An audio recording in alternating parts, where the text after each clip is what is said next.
So good evening everybody and welcome to another edition of High Live here at HiCom HQ here in Shanghai. Glad to have you with us this evening.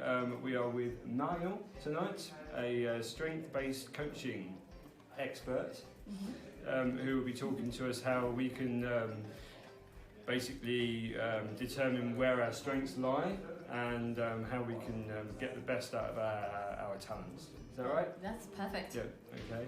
Excellent. So thanks for joining us. We need a bit of interaction from you a bit later on. Yeah. Marion is going to be asking you a few questions, so the more interaction that we have in the chat tonight, the better.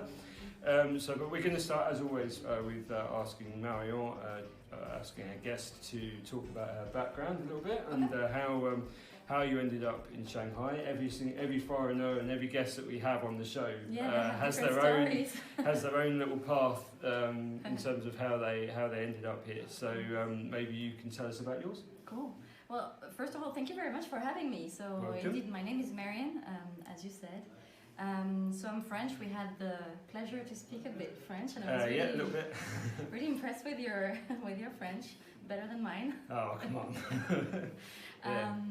And I've heard lots of stories of people like coming to Shanghai, and that's always like a huge adventure for people to recall. For me, it was just a fixed idea I had. I don't know for you. For me, it was just like I want Shanghai. So it was like a specific plan that you had in mind, and it was kind of something that you worked towards. It wasn't something that just happened totally by chance, Absolutely like it did with me. Really? No. Okay. Yeah. I mean, the show's about you, Marion, not about me tonight. Well, it was just I was working in France. I was actually working in France for a few years, and I was offered a position in Shanghai with the company that I was working with at the time. And there was no big plan to come to China originally. It was just some people could kind of just end up here. I find based on the people that I've met over the years, some people just kind of end up here. Maybe people in the chat, they can tell us how they ended up here as well, and we can read some out. But then you get other people who have their, it's part of a life plan. It's sort of, they have their mind set on coming here, and they work out a specific plan in order to get here. But for others, it just kind of happens by chance. So how did it go with you then? So for me, the idea came little by little. So it was. I grew up on a tiny island that maybe you know. Have you heard of Tahiti before? I have, yes. It's out in the South Pacific. That's right. Gosh, so you grew up there? I grew up there. Amazing, gosh. And the peculiar thing about this island, so it's French. Were you born there as well? I wasn't born there, but we moved when I was 2, so it's kind of the same for me. And I grew up there, and my 2 best friends were, like the 3 of us, we represented really the 3 communities of Tahiti, which is, well, we're all French, but we have different backgrounds. So I represented the French Caucasian, let's say. Yeah, I see. My other 2 friends one was a Polynesian French, and the third one was a Chinese French. Right. So there is a community of Chinese in Tahiti already, in the middle of the Pacific. Wow. And so I already had like this first touch with China, I guess, going to my friend's house and realizing, whoa, that's not like my house, It's very different. And so little by little, like fast forward, I do my Erasmus and I'm in Germany, and all my roommates are from Shanghai, and I think that's how I got the idea of Shanghai. Yeah, but to begin with, how many years were you in Tahiti? In total, I was 6 years in Tahiti. Okay, so from a sort of very, very young age to sort of like early teens, exactly. I see. And then you moved to Germany after that? No, we went to France. Okay, but you're born in France? I was born in France. Yeah, that's I see. And so little by little, I guess I worked with a lot of like fixed ideas, like I want to go to Germany, I want to go to Spain, and so Shanghai just came up in my head, and it was not even China, it was just Shanghai. You would have said Beijing, Chengdu, Dalian, and I would have been like, no. It was one specific city. It wasn't just anywhere in China's fine, but it had to be Shanghai. That's right. Okay. Any particular reason for that? I mean, it must have been because there was certain things that you had learned about Shanghai or had found out about Shanghai or had read about Shanghai before you made that decision? Yeah, and I can't really recall, honestly. Right. For me, what was most important was not like why I had Shanghai in my head, but like how am I going to make this a reality? How am I going to make this happen, that I go to Shanghai out of the blue? And I tried in my university, but I failed, so I ended up in Taiwan instead of Shanghai. I see. So that was a fail, and so I retried again. So it was many years until I could really literally come here. I see.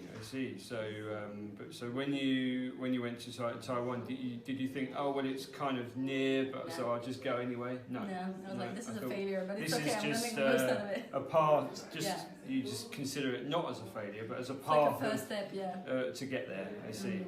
But yeah, it was not like, oh, check, like it's pretty much the same. No, it was like, no, this is not the same, but I'm getting there.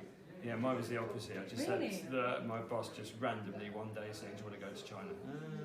China? No idea. Where? Never considered it at all. Wow, that's so weird. That must be such a difficult decision then. I don't know. I mean, it was. I didn't decide straight away. At the time, this was like 7 years or 8 years ago now. And at the time, I'd never even been to Asia, so it was quite different, you know.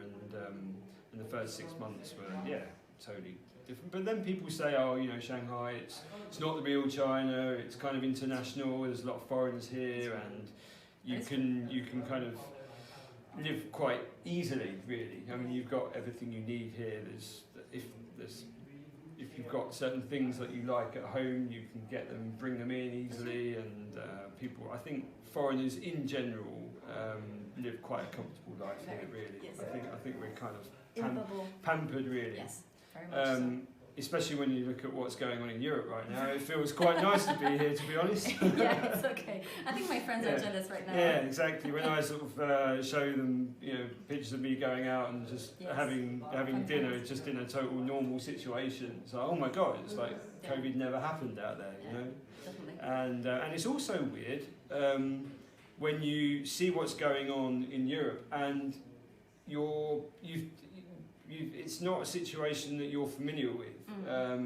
Like all the time you've been in Europe or lived in Europe, it's never been like that. So when you see scenes where everyone's walking around in masks and everything's shut down, it seems really strange. It feels sort of difficult to imagine being there in that kind of situation. In the UK, I know we're going off a little bit here, but in the UK, there's restrictions that haven't even come in here. There's some very strict measures being taken in the UK about a maximum of 4 people or 6 people in certain groups, and there's really heavy fines that are being applied if you don't wear a mask, that kind of thing.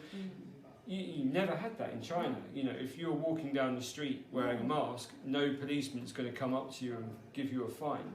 But these are the types of things that are happening in the UK right now, and there's been all kinds of bizarre stories about rules in certain parts of the country where you can go into a supermarket, but you can only buy certain things in the supermarket. There's you can only buy what's considered essential. Oh right, so restrictions. Yeah, exactly. And you know, I've never seen anything like that in Shanghai. It's just it's like they were very strict at the beginning. Everyone kind of obeyed with the lockdowns, and then things just sort of slowly came back to normal. But it's not. This doesn't seem to be the case in Europe anyway. But we'll move on from the. There always seems to be a little bit of COVID chat each week anyway. So it's kind of unavoidable at the moment. I take it you're not going back to Europe for Christmas or for the foreseeable future. No. Plus the borders have been slightly more controlled for French nationals lately. Yeah, British nationals as well. Oh really? Cool. So you and me were going to spend Christmas together. I'm going to be. Well, I'm actually going to Sanya for a few days, luckily. But yeah, so needed some kind of break. I've been in Shanghai for the whole of the summer, so I haven't been anywhere. So it'd be nice to get away for at least a few days. What are you guys like planning for like the holidays for Christmas? Please tell us in the chat. So if I guess a lot of your guys' plans are a bit different this year compared to normal. Perhaps you can tell us what you're up to at Christmas if you're staying in Shanghai. I'm sure there'll be a lot more choices for Christmas meals and Christmas dinners and things in Shanghai this year. Some studies. Staying home and eating raclette. Well, that sounds very nice. Yeah. That's right. Sounds like a normal, a normal Christmas actually. Yeah, sounds good. Great. Yeah. Cool. But I'm sure he's not going to be the only one. I'm not actually sure who that is. Possibly Stefan. I don't actually know, but I can't see the pictures from here. The names aren't coming up either. So, anyway, so moving on to what you're actually doing here. So, how long have you been a strength coach? So I have actually started coaching a while ago. When I first had a team to manage, I actually brought the coaching into the weekly discussions I had with my team members. But it was more like I had a training around coaching, but it was more like for the sake of the team. And that was really interesting to help my team members grow. But I was not certified or anything, so it was more like as we go and learning as I was going with it. So I've done that for a few years, and I only actually I started probably 5 years ago, and I only got certified this summer.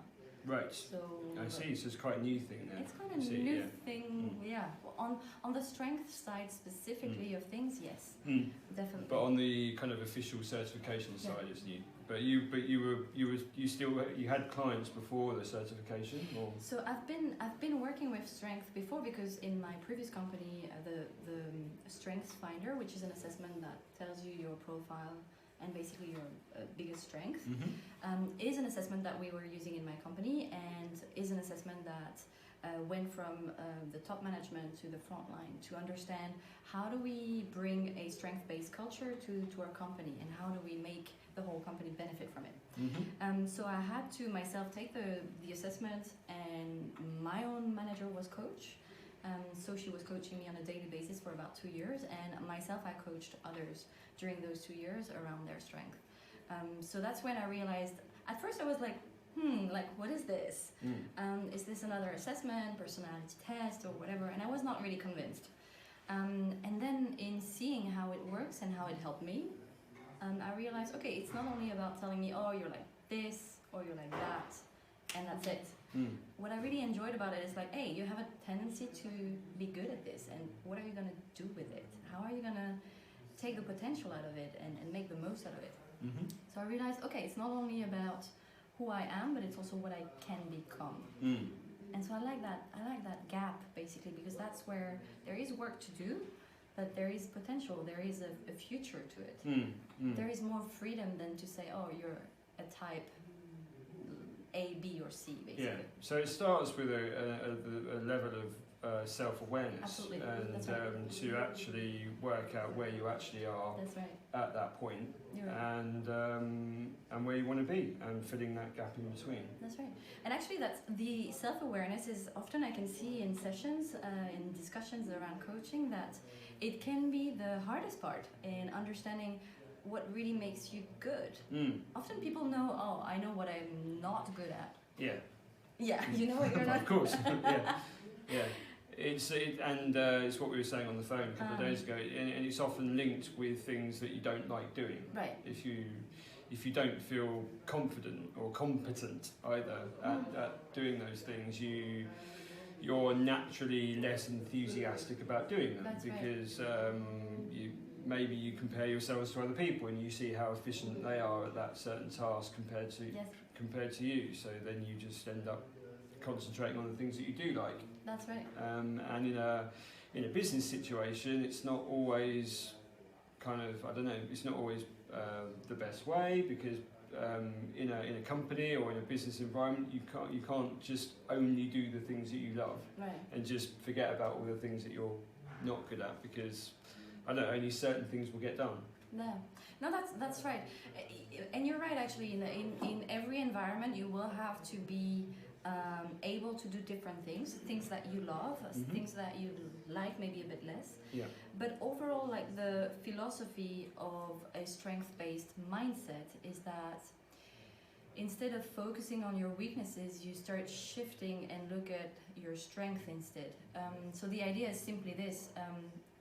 If you have weaknesses, what you need to do is, as you said, you need to be aware of it. What am I not so good at?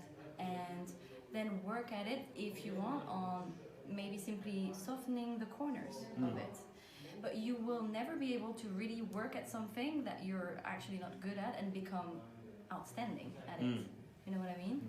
On the other hand, if you work at your strength, that's where it's infinite and you have so many different opportunities that you can explore with your strength, that and you will enjoy it. You will not even see the time pass by, which is something that is great about strength, is that people who are in their strength environment basically don't even feel that they're great at it. They just feel great, but they don't see how that makes them really great.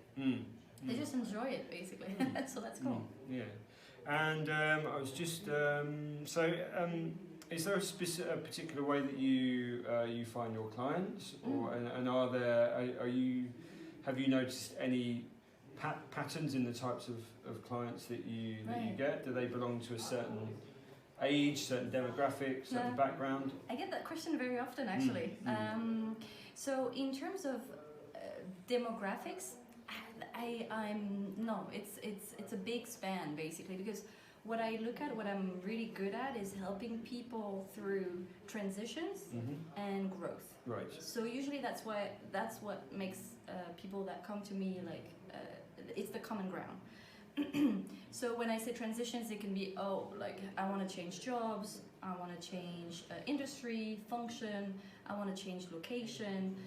So these are the transitions that or I want to change everything basically. Sure. And growth is probably more, I want to be promoted. Yeah.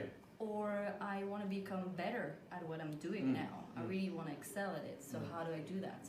And so the first discussion is always around the same thing we discussed is, hey, like, I know I'm not disciplined enough. I know I don't have empathy. I need to work at that. And actually that's where the discussion around strength starts is, yes, like naturally we think if something slows you down, you just take it off and you'll go, woo, you'll go faster, right? But again, that's the idea that yes, you need to understand your weaknesses and manage them best, but if you want to go to success, that will not be through your weaknesses. It will be through your strength only. And so so lots of different people come to me, very young to probably more senior. And so it requires a bit of adaptability, because then the questions, the reflections are also not always the same across clients or coachees. So that's a lot of interesting discussions I get every single time. That's really cool. And you mentioned discipline just now. Are there any sort of certain exercises or certain processes that you go through with your clients in terms of making them more disciplined, getting them into good habits? So the discussion will depend on their strength. So that's why I usually do a lot of preparation. So when you're with a coach, you probably see the time you spend with your coach as a session, for instance, but there is work behind it. So for me, I really need to analyze your profile, for instance, and understand, okay, how the discussion could go depending on your strength and your goal. One important thing also to understand is that a strength, so if discipline is your strength, you probably don't need me to tell you how to be disciplined. That's probably already something you do naturally. Sure. Yeah, but you can detect whether someone has a problem with their discipline. Sure, but then that's my work. It will be to bring that attention on, I have a problem with discipline, to okay, all right, I hear you there. Now, in your strength, maybe can we look at any of the strength that could help you achieve your goal instead of discipline? If discipline is not your strength, then what strength could help you towards your goal? Strengths are always, they're not the end, they're a mean to an end. So we always also discuss goals, what goals you have. If you have a goal and I have the same goal, you will apply your strength, I will apply mine. We will probably arrive at the same results, but the way we'll get there are totally different. I see, yeah. Totally different. And so that's the thing is, if I try and do it the way you do it, I'll fail. I will be really bad at it. And same for you. If you try and do it the way I do it, it's just not going to be comfortable for you. And I guess that's just down to if the people are a lot older and they've got sort of 20 or 30 years of life experience behind them, and then you bring these two people in and you're asking them to reach the same goal, then it's natural that they're going to pursue different ways of achieving that goal. So usually, in a more senior coachee, you would see that there is this awareness that is a lot more present, and so the discussion again is different. That it's more around the goal and the best way to get there. But there is a lot of work around awareness and acceptance of what makes you you, what makes you unique, and how are you going to use that? Because you can use that towards your goals. Okay, should we try this exercise to see if anyone's out there and what do you reckon? Or See how it goes? maybe we can to feel a bit like the strength like at a conscious level. Maybe we can try another one. Okay. All right. So and that's also something you can try on me as well? Or? Yeah, I can try on you. Yeah, okay. Are you ready for that? Yeah, of course. Yeah, absolutely. Yeah? And if anyone else is out there and wants to try it along with us, then get ready. Okay. if you want to do that exercise with us, just type yes in the chat, and we'll be ready then. Yeah. Or does the last one? Does the that's there already, does that count or not? So if you'd like to try an exercise with us right now through the chat, please put a yes or a Y in the chat, and we'll get going. Are you ready? Yeah, we've got one here. So great, thanks Sylvia. Sylvia's ready. All right. And so am I. A lot of other people here coming through now, so that's good. Okay, well let's go then. Okay. So nice and clear as well, because we've got some Chinese people, so we've got to make sure that they speak nice and clearly so that everybody can understand what's happening. Okay, let's go. All right.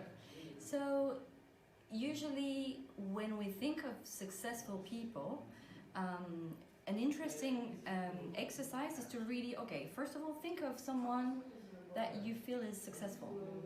Okay, so think of someone who you believe is successful, or in your mind is successful. That's okay. Right.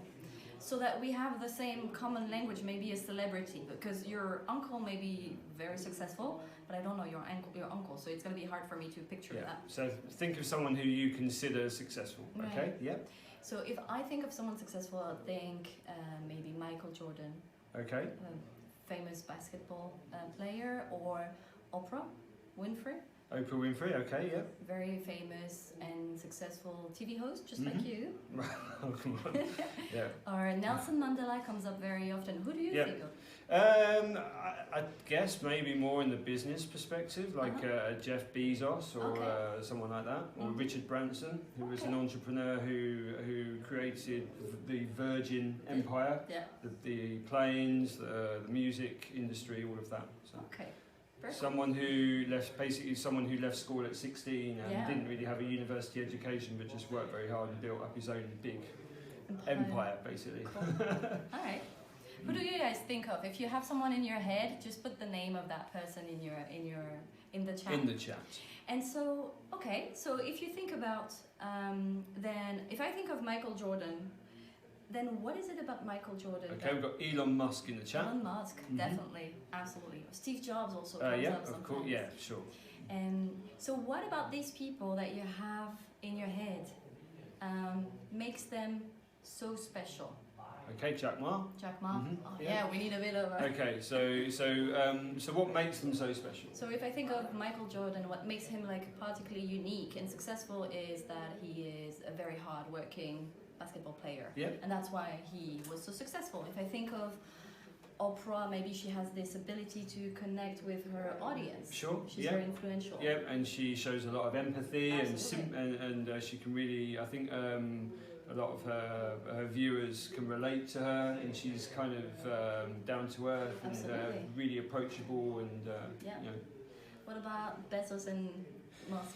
Oh no, Elon Musk is not yours. I'm going to go more with Richard Branson, really. The fact that he was just very determined, and he kind of proved that you don't necessarily have to come from a very rich, privileged background to be a successful businessman and to be generally successful. If you if you've got the right character, the right charisma, and common sense, I guess, then it's something that everyone can do if they're. I think it's a good one for people who are not necessarily from rich backgrounds or privileged backgrounds. They tend to say, "Oh no, I can't do it. I don't have the backing behind me," or you know. Yeah, this is not my circle. But there are people out there who have proved that that's not necessary. Absolutely. So how would you define him in one word then? What is the one unique thing about him? Characteristic. Branson is what? Branson is smart, I guess. Smart. Financially savvy. Okay. Financially savvy. Okay. All right. What about Bezos? What's the one word for him? Bezos, I guess, is he. In terms of one word, maybe he sort of proactive, or in terms of just trying to. I can't really describe it in one word, but it's just someone who was just ahead of the game. Right. So you're looking at someone who built up an online business way before anyone thought that the internet was going to be the future, and that we're all going to be using it. There was, if you go back to say the mid-90s when Jeff Bezos was setting up Amazon, no one really. Everyone thought the internet was kind of like a fad. It wasn't really something that was really going to take off, believe it or not. There were a lot of people back then that were thinking, well, if this is just some little thing for computer nerds, and it's just their own little geeky little world. People didn't really think of it as this thing that was just going to dictate everything, basically, which is what has happened. So I guess in Jeff Bezos' case, he saw it as something, he could see the potential. So would you say he's kind of a futuristic person, or he's more very fast? Yeah, I mean, you could say he's visionary. Visionary, I guess. Okay. Yeah, so this makes those people very, very different. What about Elon Musk? For the person who wrote Elon Musk, or Jack Ma, what do you think, guys? What makes those two people unique in one word? That would be interesting to see what you guys say. And so now think about it. Okay, so we have all these celebrities with something else there. Insightful. Yes. Caring about underprivileged people, I believe that is. Right. And then Elon Musk, hardworking. Hardworking, sure. Definitely. Very determined. Determined, yes, absolutely. So think about this now. If you think about these people, do you really think that they're really good at what they do? Yes. Are they really good at everything? No, probably not. Absolutely not. No. It's impossible. Probably not. Imagine if you put, I don't know, Oprah on a basketball field. Yeah. I mean, maybe she's really good, but she's just never gonna be probably as good as Michael Jordan has been. Or you put Michael Jordan in her seat, for instance. How is that gonna work? He is very hardworking, but how is he gonna bring that to a TV presentation? It's gonna be different because it's not his passion. So remember, I said like your strengths are really meant to an end. So if your passion is basketball and you're hardworking, boom, that's gonna bring a Michael Jordan. If you're very influential and your passion is about like connecting with people and like hosting a TV series, then boom, that brings an Oprah Winfrey. So you can't exchange people for strength. That's the main, I guess, message here. So think about this in terms of you. Like, usually the best way, because it's really hard to say, oh, my name is Marion and I am exceptionally talented because I am like this.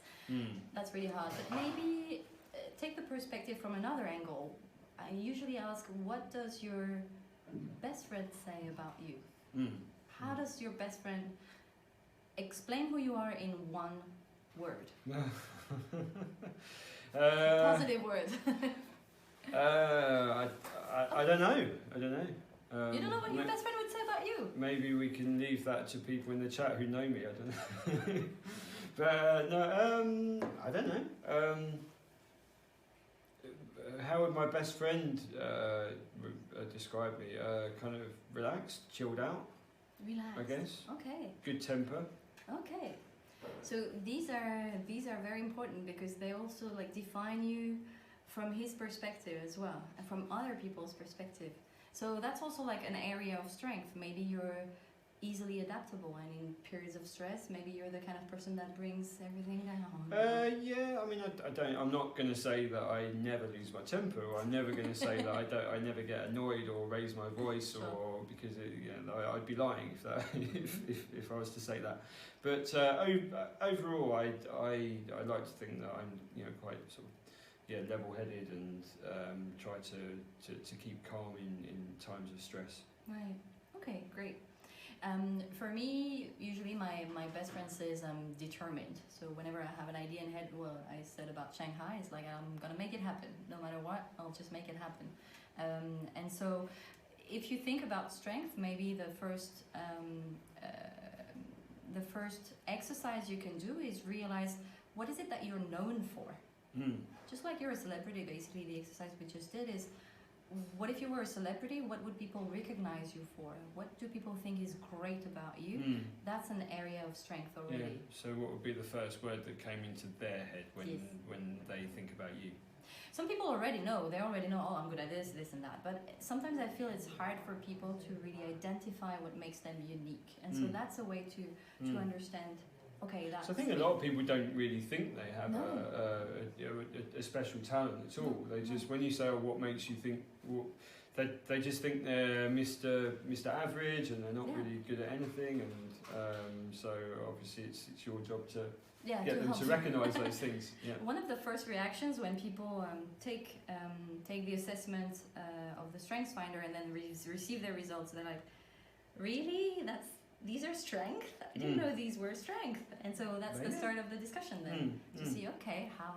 Or they think that maybe the thing that they have, or the thing that you see as a strength, they just think everyone's got it. Or they think that it's not particularly special or unique, or but it's not in a way. No, it's quite unique. So again, the self-awareness around, okay, who you are and how that makes you unique is super important, because if you don't even realize that, then how are you going to communicate around you? How are you going to even implement more of your strength on a daily basis if you don't realize that this is really good? And also, do your clients ever mention, say for example, they have been told by someone that they're good at something, but they don't believe it, or they think that the other person's just being polite, or the other person doesn't really mean it, and they're just they're just being a bit fake, or a bit just to be nice, or just to be polite. Say for example, like I don't know, you sing a song at the KTV and everyone thinks deep inside they think it's terrible, but you finish the song and everyone says, oh, that was great, oh, brilliant, well done. But so what happens then? Does the person think that they're a really good singer, or because the people who are saying, oh, that was really, really good, they might not necessarily mean it. They might, oh God, that was terrible. Yeah, that was the worst 3 minutes of my life. They're not going to say that, are they? So it gets to a point where, is the guy going to go home after the KTV thinking, oh wow, I'm a great singer because they all said I was a great singer, right. Or are they going to be really cynical and say, nah, they thought I was useless, but they were just being polite. So this is the question of the feedback, and that's extremely important. Is how do you receive, or how do you get genuine feedback? And well, the first thing I think is to ask for it. So if you're at the KTV, well, that's more of a skill than a strength. Yeah, to be honest, but like, I mean, if someone, that's the problem. If someone says to me, "Oh, how was it?" I don't know. If it was really bad, what are you supposed to say? You're supposed to say, "Yeah, it was good." Sort of, I mean, I don't know. It's hard because you don't want to appear impolite, or because they might genuinely think that they did a good job. So if you turn around and say, "Oh no, it was terrible," then it's going to really affect their confidence, and they might not want to go and sing again after that. So I think in feedback receiving and giving, that's actually an exercise that you might want to do. Is first of all, you need to select who you can ask feedback to. And second is when you ask feedback, or just someone you trust, or someone that you know. Who is the best person to give you feedback? Yeah. And be very honest with you. And when you ask for feedback, is literally putting them comfortable. If I say, hey, look, Robert, I really need your help with something that I feel unsure about, and I would want you to spot and help me spot maybe, my blind spots. Yeah.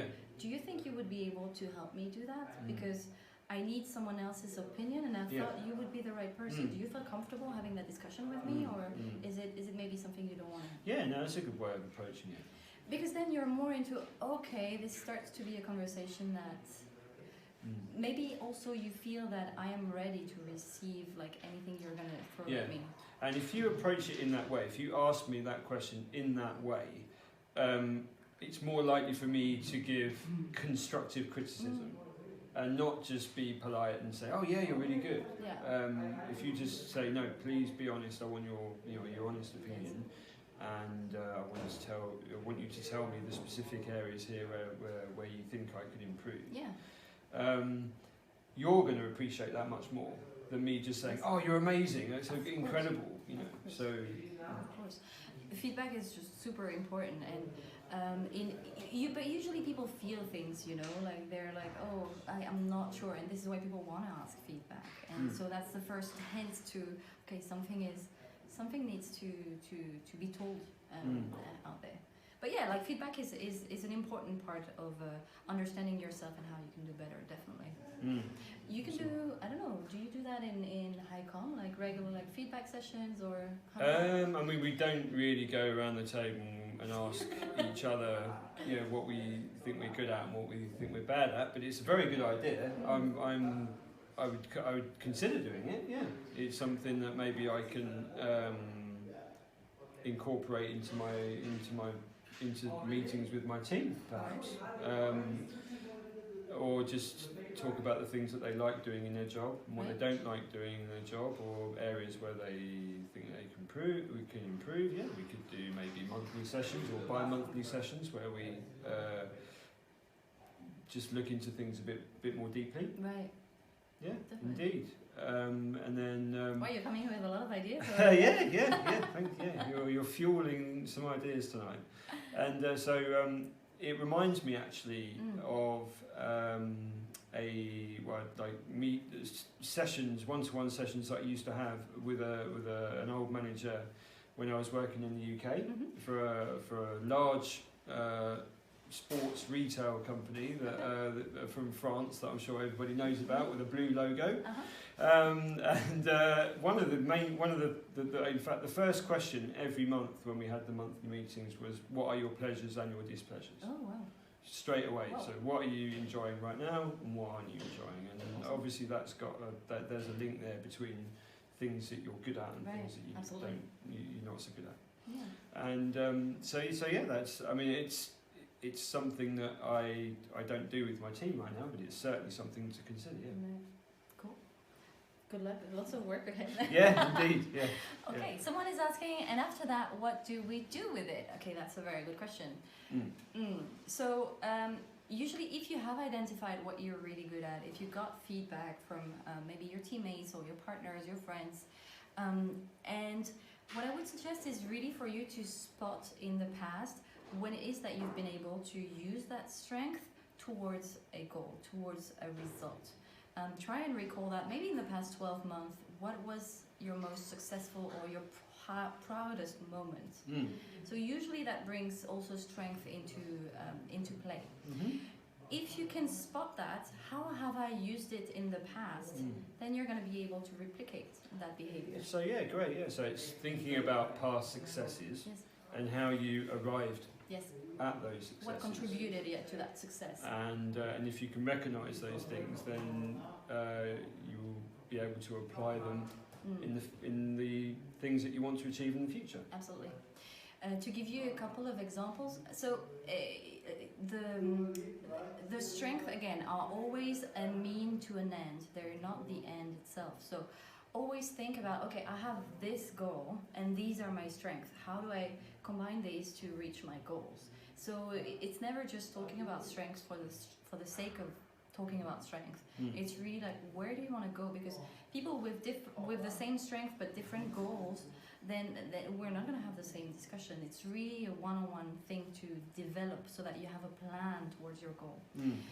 To give you an example of past successes that I've seen, one of my previous clients was very strong in communication, and she could feel in her team, so she was the manager of a team, she could feel that the communication was not right, something wasn't going on, and she came to help work things out.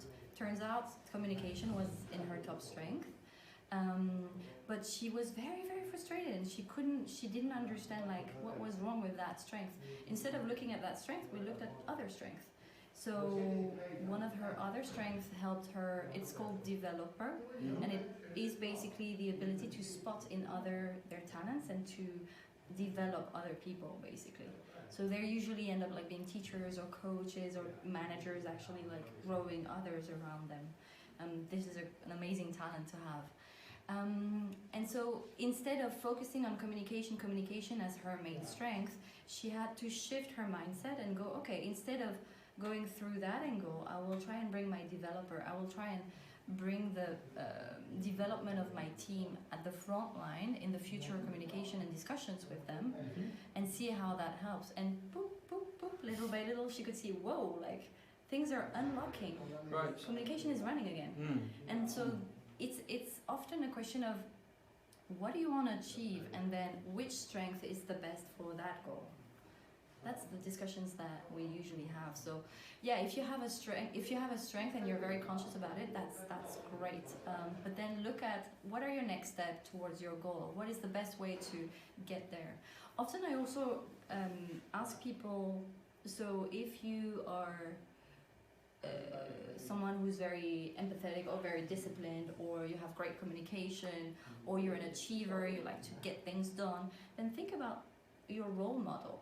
Who is it that is like you, or is like that? And you know, the people that you mentioned, yeah, it's actually very funny because it says already a lot about you and which kind of people you admire. Okay. And so, and the way you define them, maybe I would define these people differently. The word I would choose would be probably different to define these people than the word you chose. Right. Such as? Well, I would probably say, you said Bezos and Branson. Yeah, for Branson, I would probably be like he had a lot of great ideas. So it's someone that comes up with lots of good ideas and makes them happen. So it's so see, it's already different. Yeah, yeah. Instead of instead of what I said about just being hardworking and right. Yeah. Which is also true. I would probably recognize that definitely, but that's probably not the first word that would come to my mind. Yeah. So that says how you value these things and how I value other things. Yeah. No, I see it more as sort of breaking through the sort of class barriers that you sometimes see in the UK. Right, definitely, yes. But so these are a slight difference that you see, and it's the same with strength. Then, if what you value is important, I will value differently. And so in this kind of relationship, when you also understand what are the strengths of others and how they're different from you, then the discussion is different. It's not about, oh, like you and me were so different we can't work together. It's more like, hey, I appreciate this strength of yours, and actually it could really work with what I want to do. But again, like if you have role models, so look at what they're doing, how they're doing it, and how you can maybe steal a bit of their ideas on basically implementing their strength. That's a good way to work out your strength.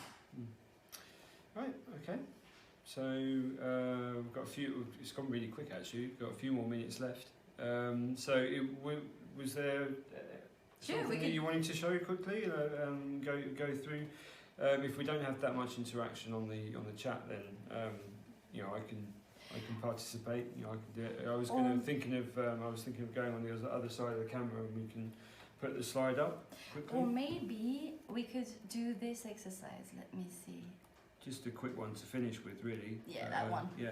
Okay. That one would be. Or how much time do we have? About 5-10 minutes. Okay. Yeah, that can work. Then we can do this one. Okay, so what we will do is we will flip flip the. We love exercises, yes. Yeah, we love. Yeah, so we're going to get one now. So we're just going to flip the camera around, and I will probably go behind the camera now. Okay. And then yeah, so you just need to. I'll probably need you to also not only like hold the camera, but like do the exercise. Yeah, can I do it from behind the camera? Yes, you'll show us the results afterwards. Yeah, sure. Although we can, we'll put it nice and close so that the viewers can see it, obviously. Is that good? Yes, great. So, okay then. So this exercise, if you have a pen and a paper, I suggest that you take the paper and you fold it in two, just like this, basically. Okay, so get a piece of paper And fold it in two. And so we're gonna try a little writing challenge. And the way it works basically is, well, we're in China, so Yeah. Can you read this actually? Yeah, you know, Okay, you're now really you're straight, putting me on. sorry. You're really putting me on the spot here. I should, after my 7 years in China, I really should be able to read these That's two right. characters. But Okay, so this is Tian and this is Tai. So that Tian Tai. Tian Tai. Okay, So that yeah. means actually talent or gift. Okay. Yeah. And so the idea is to simply, if you're a native Chinese, or if you can write characters, this is going to be a really good exercise to do. In the beginnings, you're going to find it very easy, but if you're not very familiar with characters, then look at this as a picture or as a drawing, right? Mm. And what I want you to do is like to simply fold your paper in two like this, and to start on this side. And I want you to very quickly, we're going to have 30 seconds for that. Okay. Have you guys write this as good as you can, basically. What? Just copy the characters. Copy the character and try and make it look like this. Okay, so I'm just gonna put that there, and Yes. I'm gonna do this one myself as well. I'm giving you 30 seconds. Okay. Are you ready? I just need to write these characters as best I can in 30 seconds. It needs to look like this, so. All right. Okay. It needs to be pretty like. It needs to be quite well. I do the best I can. I haven't read any Chinese characters for quite a while. Okay. Ready? Ready. 3, 2, 1, go. Okay.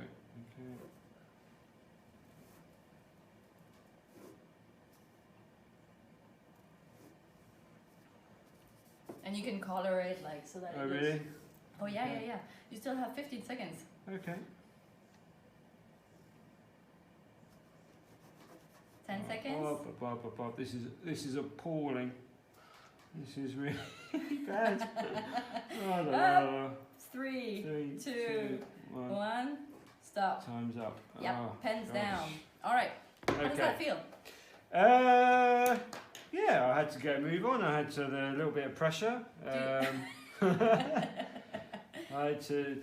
I haven't written any Chinese characters for a long time, and so I'm sure I wrote them in a terrible way. Okay. And if I showed them to a Chinese person, they probably wouldn't be able to tell them what they are. Really? But yep. Well, Okay. so here they are, guys. I'm going to put them on the screen so you can see them. They're going to come in now. How's that? So you can give a thumbs up if you like that. how does that look to you guys? So I was asked to write these two characters down in 30 seconds. I think that's pretty good, actually. And that's what I managed. Okay, I'm told it's very good. It's pretty good. Wait for it. So going back to what we were saying earlier, is the person saying very good? Is he just being polite, or is? Well, I think it's not too bad in 30 seconds, to be honest. Yeah. So Well we're done, going Rob. to do the exercise again. So Yeah. you can take the other side of the paper. So we're going to do the exercise again. Yes, wait for it. Okay. No, right. I'm not going to have you write this 15 times. Don't worry. Okay. Are you ready? Yeah. Okay. So ready. We have 30 seconds again, but before we start, I want you to change hands. 3, Really? 2, You're joking. 1, go. Oh my goodness! I've got to do it with my left hand. Huh? Oh my god! Terrible. Oh dear. Awful. I hope it's going all right for everybody online. Yeah. How are you guys getting on at home? I don't get. You have 15 seconds left. Yeah. You have 10 seconds left. Bob. There we are. You have 3, 2, Oh dear. 1. Oh my god. That's over. It's terrible. It's terrible. It's terrible. Yeah. Maybe guys, after the stream, you can post. You can take some pictures of your characters and post them in the group, so that we can see. So that we can see how you've done. Usually it looks like this. So we have one from a previous client, I assume. So for most people, it looks a little bit like this. So if assuming that this person is right-handed, which I think they are, so that's what they've done on their right hand, and that's what they've done on their left. Yeah. So why do you think we did that exercise? To let me see. Why did we do that? Just to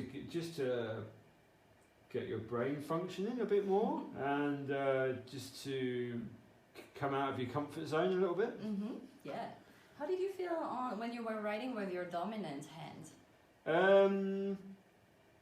Obviously more confident, because it's something that I do every day. It's something that I'm used to. It's almost second nature. Right. But whereas with the left hand, you're out of your comfort zone, and it's not something you do, and you have to. I guess you have to concentrate harder as well, and you have to focus more. Okay. How did you feel? Because I heard you say things when you were writing with your non-dominant hand. Yeah, because I guess that's what I do when I'm not as not as comfortable. I'm not as I'm not as confident, not as comfortable. Maybe I was doing it to help me concentrate. All right. Okay. A bit better, or I knew that it was bad, and I was just sort of making excuses, or I don't know. So that's exactly how you feel when you work in your area of strength. This is writing, so it's not really a strength, it's more of a skill. But that gives you the feeling already of, hey, I'm working in my area of strength, and I'm working in my area of weaknesses, basically. Well, I have to say, when looking at them both at the same time, they're not hugely different. They are different. Here they are. Yeah, to me, let's see. Here they are. Oh. So, as you can see, they're not massively different, but they are. But they are different. They're a bit different. But the feeling when doing it is what is important. Yeah. The result might be not that different, it's okay. So that's exactly the point. Is like, you're going to feel a lot better when you work in that area. For most people, there is a clear difference here. Like, sure. This is... Sure, it's night and day. Yeah. As you say. But basically that's the point of this exercise, is for you to actually feel firsthand what it's like to be either in strength or in weakness areas. And I guess that's what we can close with today. Sure, yeah, absolutely, okay, yeah, certainly. If that's an exercise that you enjoyed. Indeed, yeah, very good little exercise there. We'll just flip the camera over, and we'll just have a few final remarks. So, if anyone else has got anything to say. Sylvia says, luckily the characters are not that difficult. Right. Do you do you do this same exercise with more difficult characters as well, or do you vary this exercise in any way, or? No, not at all. This is really meant to be super easy so that people don't go crazy. But basically this is just an introduction to what strengths are, how you feel, emotions and behaviors around strength, so that people really feel it firsthand. And I guess you had the feeling. I heard you grumble. yeah. So you can analyze a lot from that, I guess. But yeah, I hope it was helpful. I hope you guys. Yeah, absolutely. So where can people find you, and how do the sessions normally take place? They're sort of one-to-one in a meeting room, or you go to people's homes, or what's the general what's the general process of a session? So it depends a lot on the people who want to be coached. Usually I recommend a quiet space, and a place where people feel comfortable, because we do talk about kind of very not intimate but private things, and we get into reflections. I'm just going to get this one again, because it's This one's So recording. it will depend Yep. if people want to meet like at home in their office, in my office. That Mhm. just depends on them. And I'm very Right. happy to adapt to that. Mm. The most important, basically, in a coaching session is the coachee. Yeah. If I am not very comfortable, that doesn't really matter. It's more about the person being coached. That's the most important. Mm. So that's that. I see. And if you want more information, then feel free to contact me. I'm very happy to talk more about strength. Okay, and after we go, you can put your contact details on Yes, into our gladly. community groups. Do you have do you have a WeChat account? Do you have a Yes. website? Do you have The easiest is to reach out to me via WeChat. Mhm. That's just the fastest, and that's where I answer the fastest. So, Yep. boom, like Okay. that's where I'm the most efficient. Yep, I believe you're in the community group 2. Yes. I believe, yeah. So, and we can put you into community group 1 as well, so that if people If want it's to not too full already. No, it's not. No, it's Okay. just there are spaces in the first group, so you can pop in there as well, and people can contact you directly. Cool. With pleasure. So great, That's yeah. my passion to talk about strength. Brilliant, yeah. So, That was really good fun. Cool. Absolutely, yeah. Learned a couple of things. Maybe there's a couple of things there that I can use with my team, I believe. So we'll see. We'll see how that goes. Yeah, I hope you guys have learnt a few things as well. Maybe if you've got any comments about tonight's stream, you can put them in our WeChat groups. It would be good to hear them. Good to hear what you thought. And so there we are. I hope you enjoyed it for this week, and join us again next week, where I believe we are going to a tattoo shop. Oh, nice. I believe. Do you have tattoos? I don't have any tattoos. Not yet. I don't think I'm After going next to. week? I don't think I'm going to be the subject of an experiment either. But we'll see how it goes. That's what we have scheduled, but we need to confirm. And we're all booked up actually until early to mid December. So we've got a few all kinds of different subjects in store for the next few weeks. So stay tuned in the group to find out about those. So That's great. That's the strength of this channel. It's like the diversity of. Indeed, yeah, and this is we've learned so much over the past few weeks in terms of what expats do. It's incredible the diverse nature of what people do here, and the different professions and the different activities that people get up to. It's not all just teachers and businessmen. It's there's all kinds of people. There's sportsmen, musicians, tattoo artists, beauty therapists, everything, pet specialists, all kinds of people.